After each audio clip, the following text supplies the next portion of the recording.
brick down there. High-tech Yeah, wire it's nice. harness. It's a harness.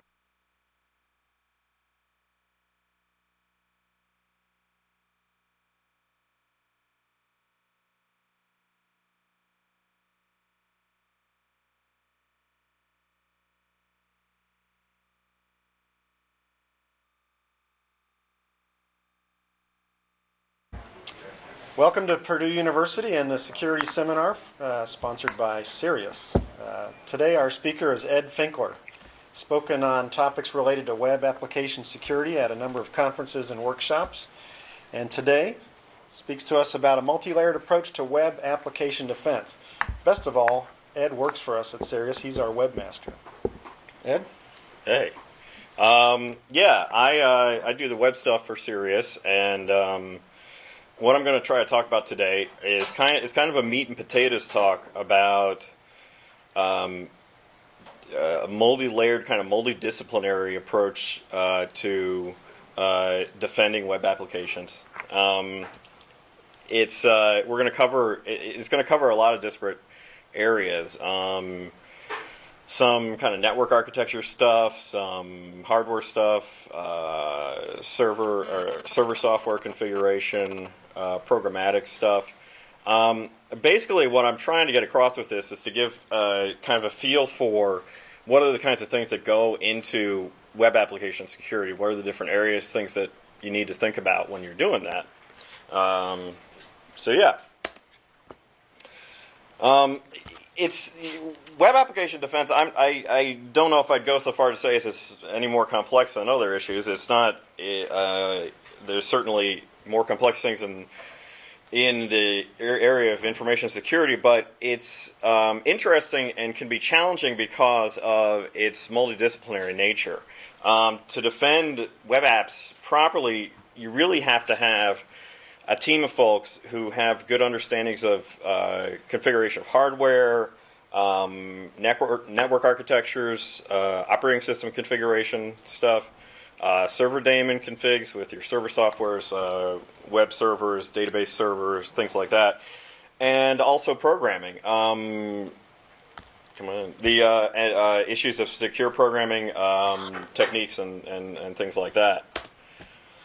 The first kind of thing I'm going to touch on is what is usually a term that people cringe at, is security through obscurity. And I don't think it's a good thing to rely on by itself, but it can be fairly useful in certain circumstances as sort of a way of staying out of the firing line.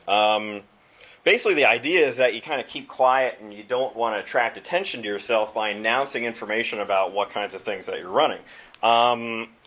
There have proven a number of, an example would be the Santiworm that attacked PHP BB installs. What it did was it actually used Google as sort of a reconnaissance system and would search for version strings of a particular web application called PHP BB, would look for, and those are displayed on almost every install unless someone had customized the template to take that part out of it. So every install of this application, which is quite a popular bulletin board application, would display a version string at the bottom of the page. Well, it would use Google to search for that version string, try to identify vulnerable installs of this, and then would attack them automatically. Basically, the idea here is that you don't want to give out that kind of information. So you want to turn off all of what I'd call server signatures. Those would include things like if you're running a web server and in the headers it reports that you, by default, let's say on an Apache install, it will report what version of Apache you're running and all of the modules that you have running. And at very least, I think it will typically include the OS. It'll include the OS you're running, and like if it's what the Linux distro, it'll include that distro and what version you're running of that and that kind of stuff. With a tool like Apache Mod Security, which we'll talk about in a little bit, which is an add-on module for Apache, you can disable that entirely, or you can change that to any arbitrary string you want to. It makes it a lot easier to do it. Otherwise, I believe to change that string to something else I believe you have to actually make a change to the source code of Apache and recompile it. You may also find that sometimes the scripting languages that you're using are inserting info into is reporting information about that. PHP by default, I believe, will report itself and insert something into the HTTP headers that says, X PHP version 5.1.2 or something like that. So again, you want to go into, if you want to examine those kinds of things in your web application stack, and find the information that's reporting and pull that stuff out in any way that you can. It's obviously it doesn't actually really defend against anything, but it keeps you from attracting attention. And then sort of a final thing was turn off any error reporting to the browser. It's a typical thing that you don't want production machines to actually report any kind of detailed error information back to the user. Obviously, you want to log that, and you'll log that in internal system logs and stuff like that. But if you've used plenty of web applications, you'll probably often see you'll run across, if there's some misconfiguration or problem with the server, it'll report out something like error at line such and such on in this file, and it'll give a full path to that file.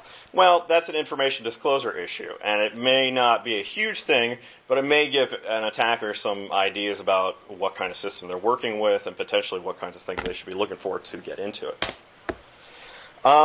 Most of the stuff I'm going to focus on here would be dealing with an open source software web stack, which is generally, it's some kind of Unix variant, Solaris or Linux. Those are the ones that we generally run at CERIAS. Almost all the time you're going to be running Apache. There's a couple other options, light HTTPD, stuff like that, but generally Apache is by far the most popular web server you're going to see.